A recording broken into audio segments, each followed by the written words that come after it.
नमस्कार, आप देख रहे हैं अब तक टाइम्स। मैं हूं विकास सुखीजा। आज करनाल में कांग्रेस की प्रदेशाध्यक्षा कुमारी शैलजा पहुंची और कुमारी शैलजा यहां पूर्व मंत्री रहे सुरजीत सिंह मान के यहां पहुंची है और बताया जा रहा है कि सुरजीत मान की धर्मपत्नी का पिछले दिनों निधन हो गया था और वो यहां पर अफसोस करने के लिए पहुंची थी और इस दौरान उन्होंने पत्रकारों से बात की। आइए आपको दिखाते हैं क्या।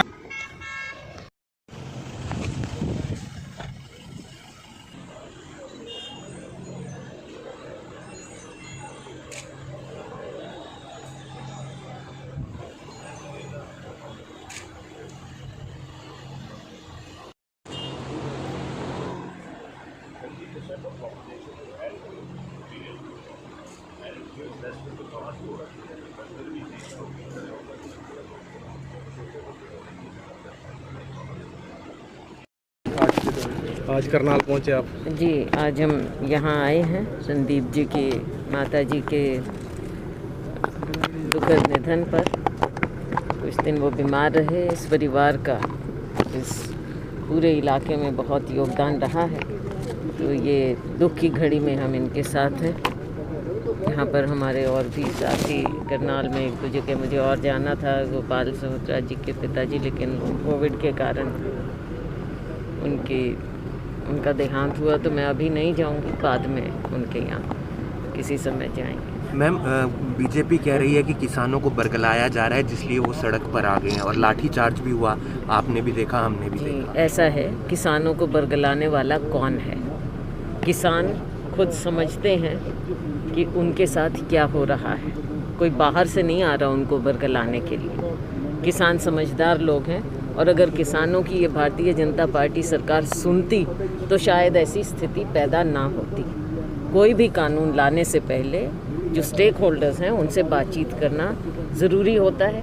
इन्होंने किसी बातचीत में कभी विश्वास तो रखा नहीं। आप देख रहे हैं ऊपर से नीचे एक के बाद एक काले कानून ले आते हैं और लोगों को मजबूर कर देते हैं कि वो सड़क पर उतरें। पिछले दिनों भी आपने देखा कि किसान लोगों को सड़क पर मजबूरन उतरना पड़ा और उन पर किस तरह से इन्होंने लाठीचार्ज किया। सारा देश देख रहा है और किसानों के ऊपर इस तरह की बात मढ़ देना कि उनको समझ ना हो, ये इनकी बहुत बड़ी भूल है। कांग्रेस पार्टी किसानों के, आड़तियों के, मजदूरों के साथ है। हमने पहले भी कहा था कि जो इनके हित के खिलाफ कार्य होगा उसके खिलाफ कांग्रेस पार्टी खड़ी रहेगी और किसान, मजदूर, आड़तियों के साथ कांग्रेस पार्टी है। मैम, जो 3 सांसदों की कमेटी बनाई है उसमें धर्मवीर जी यहाँ करनाल पहुँचे थे। उन्होंने कहा था किसानों पर लाठीचार्ज छोटा मैटर है, मैं इस विषय पर नहीं बोलूँगा, ये स्टेट का मैटर है। नहीं, ये छोटा मैटर अब सांसद कमेटी, मैं सांसद भी नहीं कहूँगी, कमेटी कह देती है कि छोटा मैटर है। इनके लोग, सरकार के लोग कह देते हैं कि लाठीचार्ज हुआ ही नहीं। तो आप बताइए कि ऐसी सरकार का, ऐसी पार्टी का प्रदेश क्या करेगा? क्या हरियाणा वासी इन लोगों पर विश्वास कर सकते हैं? दुनिया ने देखा लाठीचार्ज हुआ, तो क्या जैसे किसान लहू लुहान हुए, तो क्या ये छोटा मैटर था? और या ये हुआ ही नहीं? हम चाहेंगे कि माननीय मुख्यमंत्री जी इस पर ज़बान खोलें, माननीय प्रधानमंत्री जी सामने आए और इस पर अपनी बात कहें कि क्यों लेकर आए हैं इस तरह के कानून और किसान के हितों को क्यों दबाया कुचला जा रहा है। मैम, एक सवाल, राणावत की बात आती है तो गृह मंत्री जी अपना बयान देते हैं, लेकिन मैम एक सवाल, हरियाणा के अंदर जो किसानों के ऊपर लाठीचार्ज हुआ उसके ऊपर बोलने से बचते हैं। आपको लगता है कि सिर्फ यानी कि मामला विपक्ष पर हमला बोलने तक है, सच्चाई पर कोई नहीं बोलना चाहता? सच्चाई जो इनके सामने मुंह बाए खड़ी है वो इन्हें दिखती नहीं है। इनकी आदत रही है कि ध्यान बांटना, असली मुद्दों से ध्यान बांटना। कभी किसी चीज़ पर चले जाते हैं, कभी किसी चीज़ पर चले जाते हैं, अब चाहे बॉलीवुड की बात हो या कोई और। उन पर सरकार को जाना मैं नहीं समझती एक वाजिब बात है। जो असली बात है सड़कों की, लोगों की, आम लोगों की, किसानों की, गरीबों की, उस बात पर क्यों नहीं आते? क्या उन्हें दिख नहीं रहा? देश, हमारा पूरा देश एक कृषि बाहुल्य देश है। हरियाणा राज्य कृषि बाहुल्य राज्य है, तो मुख्यमंत्री और प्रधानमंत्री जी को है तब वो आँख मींच लेते हैं। जब लोगों की बात होती है आँख मींच लेते हैं। जब आम किसानों की, लोगों के, जन की बात है तब कभी मोर को दाना खिलाने लगते हैं। तो ना इनको हमारी अर्थव्यवस्था जो बिल्कुल नष्ट हो चुकी है वो दिख रही है, ना हमारे किसानों की बदहाली दिख रही है, गरीबों की बदहाली, आड़तियों के, ये इनको दिखता नहीं है। तो इनकी तो आदत है कि कहीं और जाओ, कहीं और देखो, और दूसरी दुनिया में अपने आप को भी रखते हैं। लेकिन करनाल में madam Kalpana Chawla medical college पे आरोप है कि जो कोरोना से मरीजों की मौत हो रही है या दाखिल हो रहे हैं, उन मरीजों से पैसा भी लिया जा रहा है, दवाइयां बाहर से मंगवाई जा रही है और डीजल डालकर उनका संस्कार किया जा रहा है। इस पर क्या सोचते हैं आप? इस पर मैं कहूँगी कि हाई कोर्ट को इसका संज्ञान लेना चाहिए सुओ मोटो, और इसमें कोर्ट द्वारा संचालित इंक्वायरी होना चाहिए। कोरोना के मामले लगातार बढ़ रहे हैं और पंजाब ने ऑक्सीजन देने से मना कर दिया है और हरियाणा में ऑक्सीजन की कमी की बात सामने आ रही है। किस तरीके से आप देखते हैं? हम पहले दिन से कह रहे हैं कि ये सरकार केवल अंधेरे में तीर मार रही है।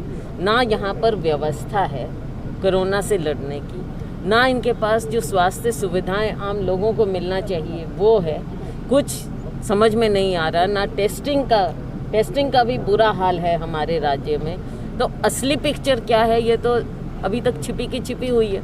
कुछ आंकड़े सामने आ जाते हैं तो लोग समझते हैं ठीक है। ना लोगों को आज के दिन लोगों को इसकी गंभीरता के बारे में बताया नहीं जा रहा है और केसेस दिन ब दिन बढ़ रहे हैं। तो सरकार तो एक कंफ्यूज सरकार है, कभी कुछ कहती है कभी कुछ कहती है।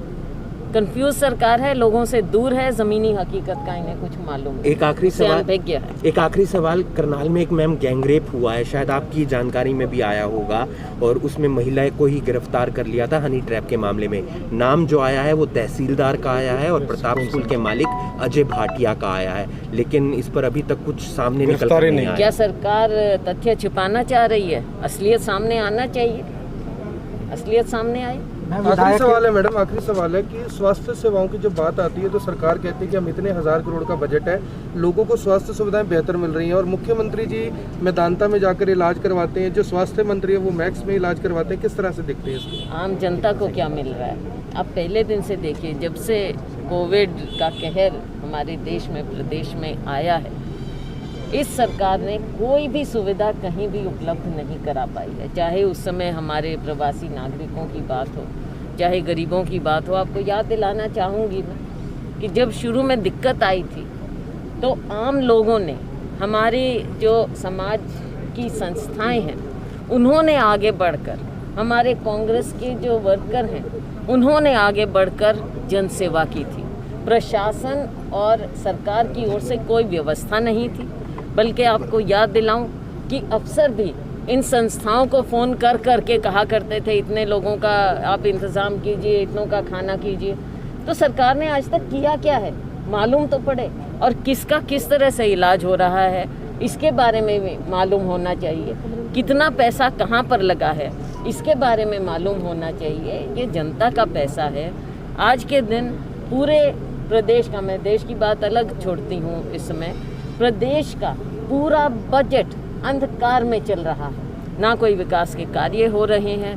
कोविड के नाम पर आपने कोई पारदर्शिता रखी नहीं है। आम जनता को मालूम नहीं है कि उसको स्वास्थ्य सुविधाएं कहाँ से मिलेंगी।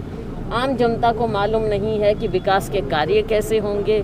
जो गरीब लोगों के लिए स्कीमें आई थी उनका कुछ मालूम नहीं, मनरेगा का कुछ मालूम नहीं।